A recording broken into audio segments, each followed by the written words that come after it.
Two-bedroom hall kitchen apartment is what we are showing you today in Andheri East area. It's an under construction project.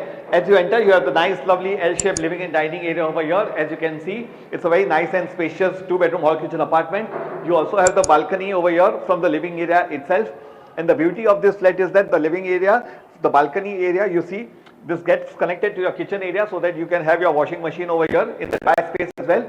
Coming to the kitchen with parallel countertops, as you can see, very nicely done. From kitchen area, let's come to the first bedroom of this flat. This doesn't have a washroom attached to it, but diagonally opposite there is a washroom.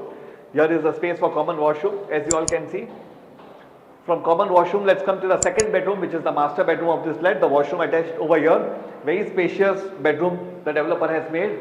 The entire project is on 1.5 acre of land parcel. There are 5 towers in this project. We have multiple configurations such as 2-bedroom and 3-bedroom hall kitchen apartments.